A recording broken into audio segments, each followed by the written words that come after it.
Hello, I'm Jeff Beatty, the broker for Next Home Sally Love Real Estate.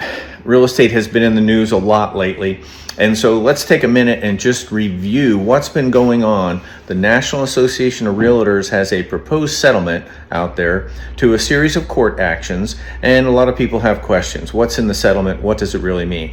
So let's go ahead and take a look at it, and we'll dive into the details. So let's take a look at the way things have been done historically, okay? So historically, we would have a buyer. The buyer would make a sale. They'd be at the closing, and the proceeds would come out on the other side to the seller, and then the seller would pay their agency, right, their seller's agent, and they would also pay the buyer's agent. Well, that's not happening anymore. According to this proposed settlement, which will take effect in July, if things go as we currently think, right? The new way, the proposed settlement, the buyer goes to the sale, right? The proceeds then come out and they go to the seller, and the seller pays his own brokerage, but the seller cannot pay a buyer's broker because he can't list it in the MLS.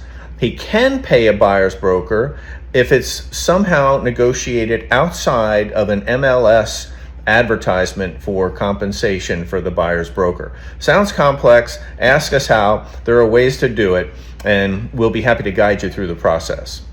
Hey everybody, well, I got a couple of introductions to make. I have a couple of our great agents with us here this morning to do a little role play and pose some questions, frequently asked questions. I have Kurt and Lee Harper with me, and again, I'm Jeff Beatty, the broker for Next Home Sally Love Real Estate.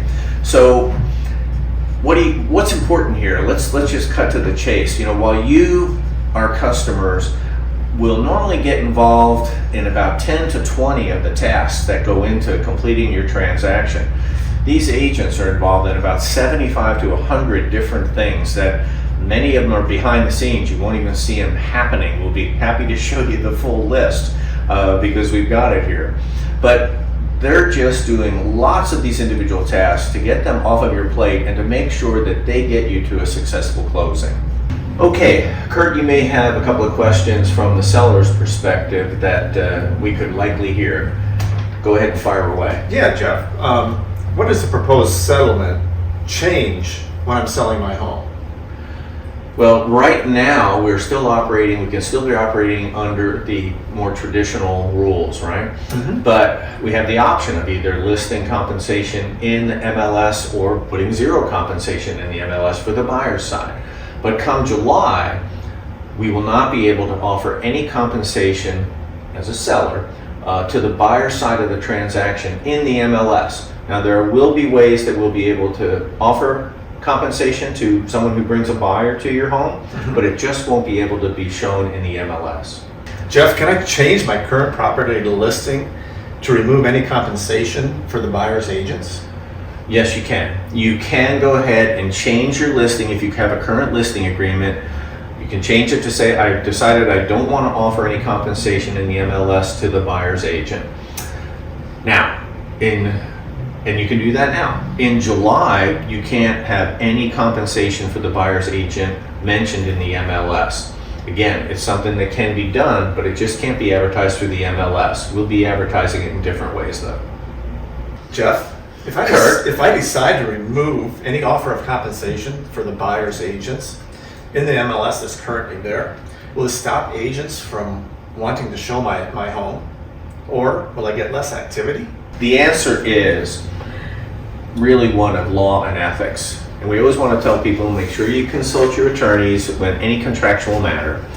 But it is against the law and it is unethical for an agent not to show your property, even if you show zero compensation being offered.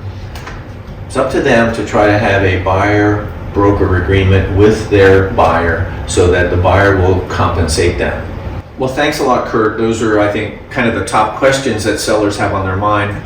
Let's flip it on over to Lee and have Lee pose a couple of the questions that are no doubt on buyers' minds. Lee? Sure. So is it necessary for me as a buyer to pay my agent just to see and tour a home? It is not necessary for you to pay currently, right now, as we're filming this in March, it is not necessary for you to pay an agent to go tour a home.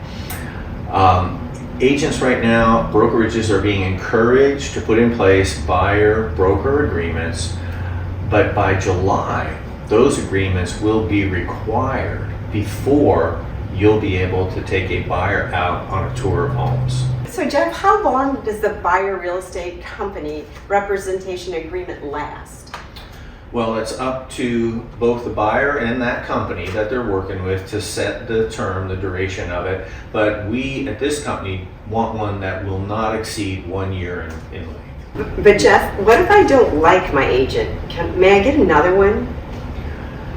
I would be shocked if anybody didn't love absolutely working with our agents here. I mean, you guys are very good. I don't imagine that scenario happened, but yes, for the buyers out there, as long as you are adhering to the cancellation and the protection period that might be in your agreement, then yes, you could cancel and you could go find yourself another agent or another real estate company.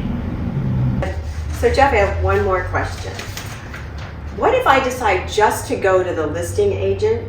Do I still have to pay the buyer real estate company when we close?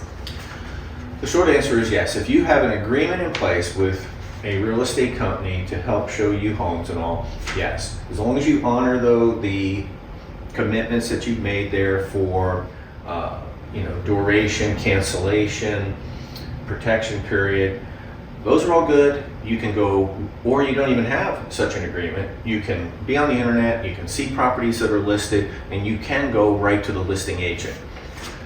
But I would really caution everybody. You heard us mention it before. There are between 75 and 100 tasks that these guys do, most of them behind the scenes, that are going to make sure that you get successfully to the closing table. You know, if you found the home of your dreams, you don't want to make a rookie mistake by trying to handle it yourself and not get there, not get to the closing table. So I appreciate the questions. I think they're the ones that are top of mind, but I really want to emphasize the value of working with a professional to help you realize that dream. And we're here to help you at Next Home Sally Love Real Estate. Give us a call at any time, 352-399-2010. And we've got some sharp people with lots of answers. They don't even need from a script. They know it off the top of their head, but we're nervous in front of the camera. So thank you guys very much for helping us out today. You're welcome. Thank you all.